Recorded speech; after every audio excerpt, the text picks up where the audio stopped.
اب اس کے بعد میں ایک چھوٹے سے طالب علم محمد حسین صلی اللہ علیہ وسلم کو تقریر کے لیے مدعو کر رہا ہوں، مائک پر آ جائیں اپنی اس کی وجہ یہ ہے کہ اس کے پاس اس دنیا کی سب سے قیمتی اور سب سے اہم دولت ہے، اور اسی دولت کی وجہ سے آدم علیہ السلام فرشتوں سے بھی آگے چل گئے۔ قرآن میں جگہ جگہ اللہ تعالیٰ نے علم کی اہمیت کو بتایا ہے اور یہ فرمایا قل هل يستوي الذين يعلمون والذين لا يعلمون، کیا آپ یہ دیکھیے کیا جاننے والے اور نہ جاننے والے برابر ہو سکتے ہیں؟ اور کہیں عالم کو بھی نہ ہو جائے اور نہ بھی نہ ہو جائے۔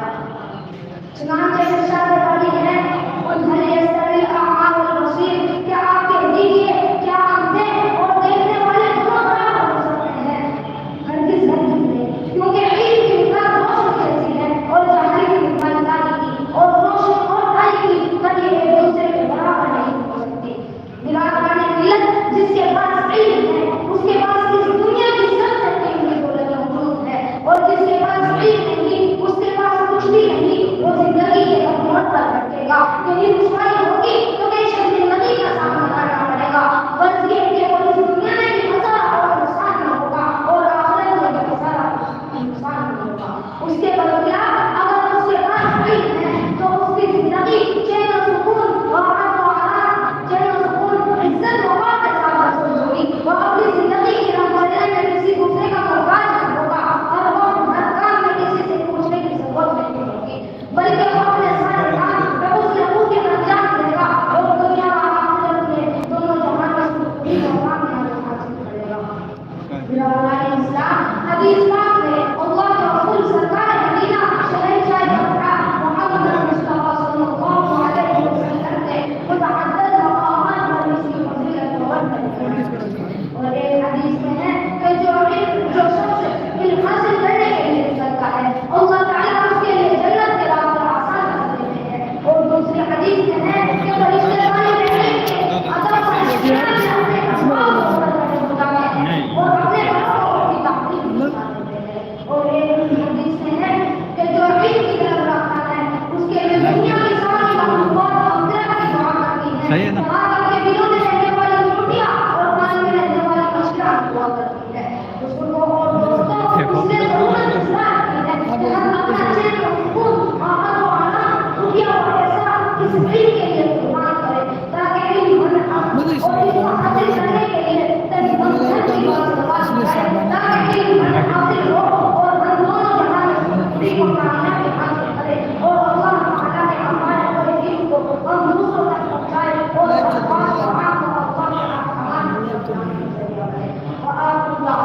میرے پاس ایک بار میں ڈال دوں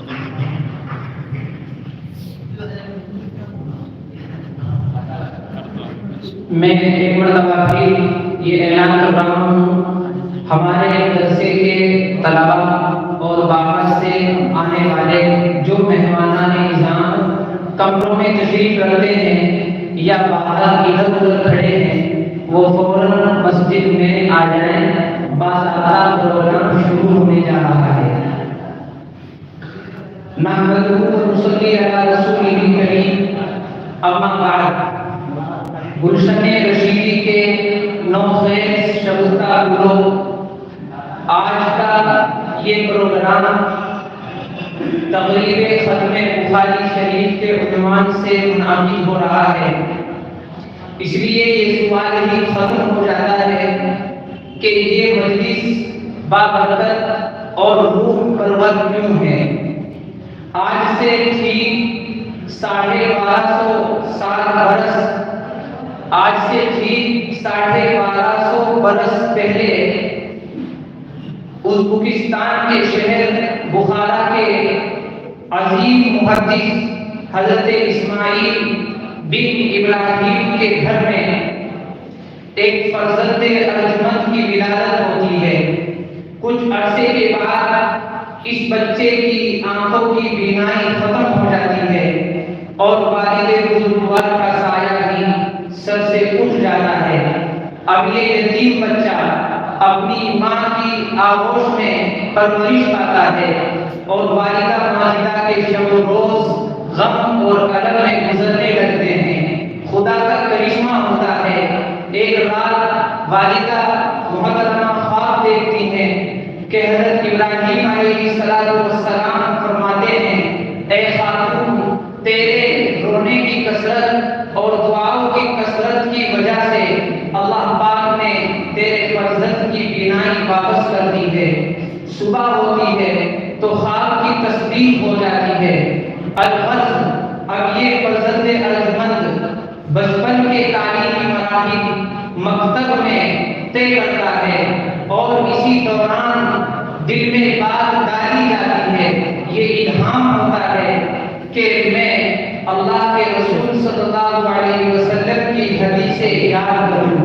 چنانچہ اسی شغف کی بنا پر 11 برس کی عمر میں درس حدیث میں آمد و رفت شروع ہو جاتی ہے۔ پھر یہ فرزند ارجمند نوجوانی کے مراحل طے کرتا ہے اور علم حدیث کے مراحل تدریجاً طے کرتا ہوا نہ جانے کتنے ممالک کے اسفار کرتا ہے اور تقریباً 1080 مشائخ وقت سے سماع حدیث کا شرف حاصل کرتا ہے۔ اب وہ وقت آ پہنچتا ہے جس کے لیے قدرت نے اس نوجوان کا انتخاب کیا ہے۔ ایک دن اپنے استاد حضرت اسحاق بن راہوے رحمہ اللہ کی مجلس میں بیٹھے ہیں۔ استاد محترم یہ خواہش کا اظہار فرماتے ہیں کہ میرا دل چاہتا ہے کہ حدیث کا کوئی ایسا مجموعہ تیار ہو جائے جس میں صرف اور صرف صحیح احادیث کا انتخاب ہو۔ یہ نوجوان دل میں نیت کر لیتا ہے کہ میں اپنے استاد کی اس خواہش کو پورا کروں گا۔ اس کے بعد یہ نوجوان ایک خواب دیکھتا ہے کہ حضرت نبی اکرم صلی اللہ علیہ وسلم تشریف فرما ہے اور یہ نوجوان آپ علیہ السلام کے چہرے پر پنکھے سے ہوا کر رہا ہے، جیسے چہرے سے پنکھیاں اڑانے کے لیے عموماً ایسا کیا جاتا ہے۔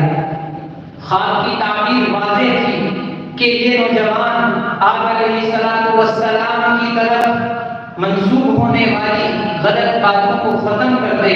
چنانچہ ایک عرصے کے بعد یہ نوجوان حرم مکی میں بیٹھ کر ایک کتاب کا آغاز کرتا ہے اور پھر اس کی تکمیل کے لیے نہ جانے دنیا میں کہاں کہاں کی خاک چھانتا ہے۔ 16 برس کی انتھک کوشش اور کڑی جد و جہد کے بعد ایک مجموعہ تیار ہو جاتا ہے اور بقول حافظ ابن حجر اسقلانی رحمہ اللہ 6 لاکھ احادیث میں سے 9082 حدیثیں منتخب ہوتی ہیں. کتاب کا نام رکھا جاتا ہے الجامع الصحیح المسند المختصر من امور رسول اللہ صلی اللہ علیہ وسلم وسننہ وایامہ. جب یہ کتاب دنیا علم میں پیش ہوتی ہے تو ایک پروگرام بن جاتا ہے. وقت کی افضل شخصیات اور متقن اور راسخ علماء سر جوڑ کر بیٹھتے ہیں اور اس کتاب کی ایک ایک سند اور ایک ایک متن کو نقد و جرح کے اصول پر اور کسوٹی پر پرکھتے ہیں تو یہ فیصلہ کرتے ہیں حاضر کتاب اصح الکتب بعد کتاب اللہ کہ یہ مجموعہ حدیث، یہ کتاب کتاب اللہ کے بعد، اللہ کے کلام کے بعد روئے زمین پر دین کا سب سے معتبر اور مستند ذخیرہ ہے. امت ان کے اس فیصلے کو قبول کرتی ہے اور آج 1250 سال گزرنے کے بعد اس کتاب کی مقبولیت آسمان کی بلندیوں کو چھو رہی ہے. جب تک مدارس میں یہ کتاب کوئی طالب علم تدریجاً استاد کے سامنے بیٹھ کر پڑھ یا سن نہ لے اس وقت تک وہ دستائے فضیلت حاصل نہیں کر سکتا ہے. اور جب جو شخص اس کو پڑھاتا ہے وہ شیخ الحدیث بن جاتا ہے اور ایک مقام حاصل کر لیتا ہے. اللہ پاک کتاب کے مصنف ابو عبداللہ محمد بن اسماعیل بن ابراہیم بن مغیرہ الجعفی ان کو انبیاء کے جوار میں سایہ اور جگہ نصیب فرمائے. اور ہم یہی دعا کر سکتے ہیں کہ آسمان تیری لہر پر شبنم افشانی کرے، آسمان تیری لہر پر شبنم افشانی کرے، سبزے نو رستہ اس گھر کی نگہبانی کرے. تو آئیے اس بابرکت پروگرام کا آغاز اللہ کی مبارک کتاب سے کرتے ہیں. میں اس کے لیے دعوت دے رہا ہوں مدرسہ اعلیٰ کے ہونہار استاد جناب قاری محمد شاہریز صلی اللہ علیہ وسلم کو مائک پر تشریف لائیں اور تلاوت کلام اللہ سے باضابطہ پروگرام کا آغاز فرمائیں.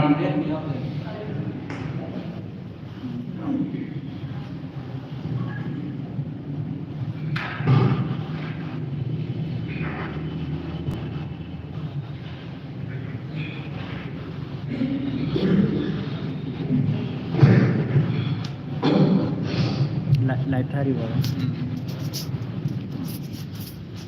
أعوذ بالله